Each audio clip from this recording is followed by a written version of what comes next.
Not sure if you realized that you were going to get an education on the history of matches here in the United States over the past 100 years, but here we go. Think about it just really briefly. When was the last time you actually struck a match? Maybe you do it all the time. Maybe it's been a long time. How long has it been since you held a match, either from a match book or a box of matches, and struck it? What was the reason for it? How did it work out? Interesting. We used to use matches for, lighting stoves and fireplaces and lamps and, of course, cigarettes because there was no alternative. During the 1890s to 1910s, companies like the Diamond Match Company pumped them out. They were cheap. And then matchbooks became these little mini billboards. They were great advertising vehicles that you could take with you. You'd walk into a bar, a hotel, a restaurant, even an airline, and there'd be matchbooks that you could just take with you because they were so inexpensive. They were given away for free. And literally billions of matchbooks were produced every year in the United States. That was the height. Smoking culture. Everybody smoked. Everybody, therefore, needed a flame. So matchbooks were functional. They were collectible. They were fun. This was kind of the peak. And then everything changed. The rise of the Bic lighter. Reusable, wind resistant, super convenient. So therefore, matches sort of lost their utility edge. Technologies changed.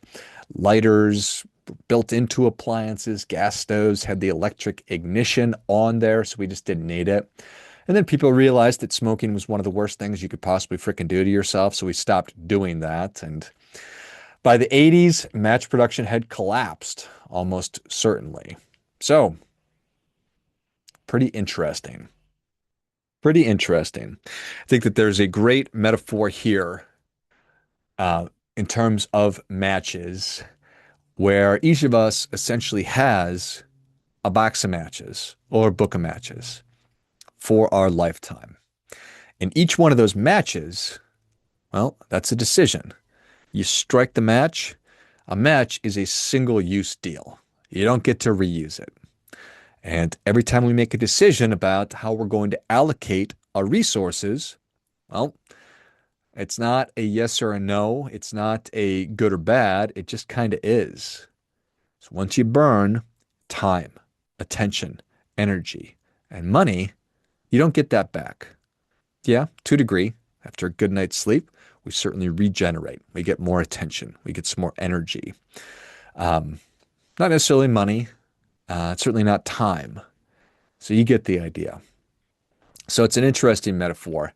And I think often we kind of overlook these because our resources, our most valuable resources, are valuable because of the finite nature of them.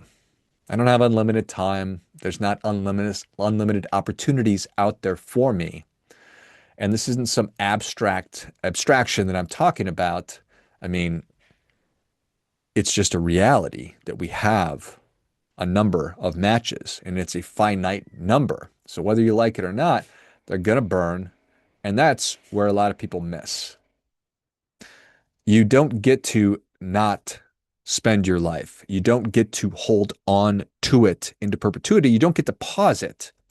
Every moment, every decision, every one of our actions, we're striking a match. Time, attention, energy, money, your MVRs, your most valuable resources.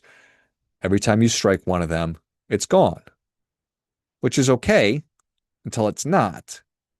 And there is a law that is underlying all of this because energy is never necessarily lost. We're just transforming it. So when you think that you're wasting time, you're not. You're transforming it into something. And the question is, what is it that you're transforming it into? Because there's only two ways that a match can burn. Either you choose it consciously, so it's a conscious burn. You chose it, you initiated it, it's in service of something. You're working, you're training, you're thinking, you're building. And then, of course, you can rest and do it intentionally, even when it's hard, even when it costs you, it leaves something behind. It could be strength, clarity, capability, momentum. You can spend these things all consciously. Then the flip side of the coin, because there's always a flip side, is the unconscious burn. the burns that you didn't choose, things that happened to you. And maybe this is a time where you're just mindlessly scrolling, reacting, avoiding, numbing, drifting.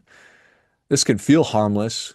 It can feel small, and sometimes it even feels like you deserve it, but it's not leaving anything behind. And worse still, it can sometimes, you know, become dependency. So I want to be clear that I'm not talking about, and I've never advocated that we become perfect with how we're making decisions about things. I'm not a monk. I've never taken a vow of poverty. I like to F off, same as everybody else. So this is not a game of perfect. You don't need to look at your box of matches and think, I better make a perfect decision with all of these.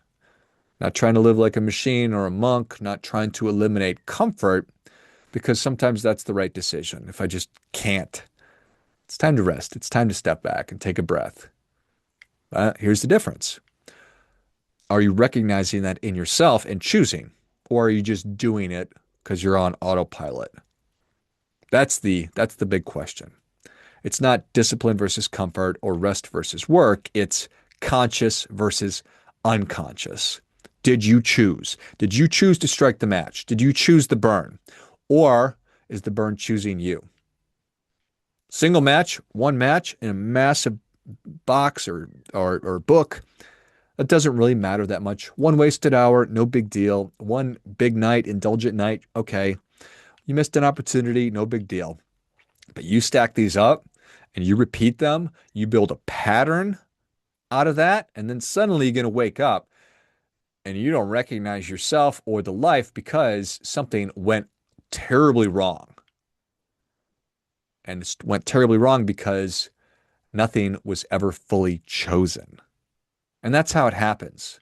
Just a little bit at a time. Little bit at a time. Little bit at a time. That's how we find ourselves living lives that don't match up to what we want, what we thought we wanted, what we really want.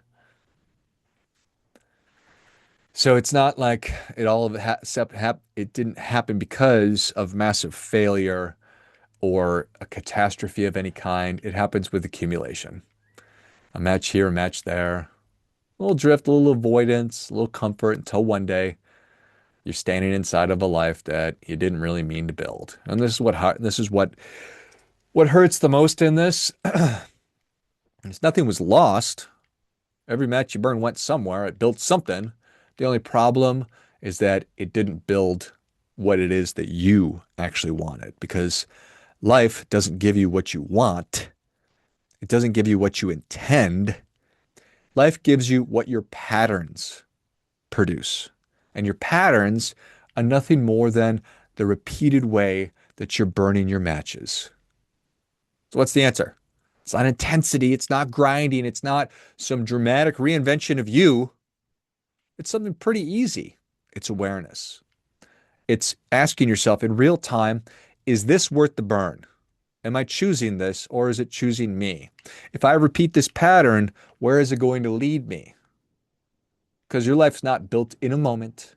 It's built in the pattern of your burns. 1,000 conscious burns will take you someplace very meaningful. 1,000 unconscious ones will take you somewhere else entirely. And a lot of people don't want to accept this. You can't save the matches for later. You can only decide what they become. So if you really want to build a life that you really want, don't start with some massive plan. Don't start with some perfect system. Start here. Pay attention to the match in your hand, because that's the one, really the only one that really does matter. You have been given a pile of matches.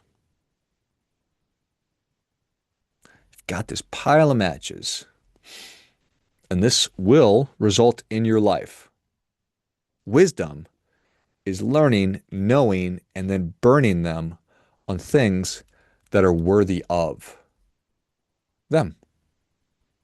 It's knowing what matters, knowing what must be done in service of what matters, and then striking your matches accordingly. That is at the heart of what it means to do your part by doing your best.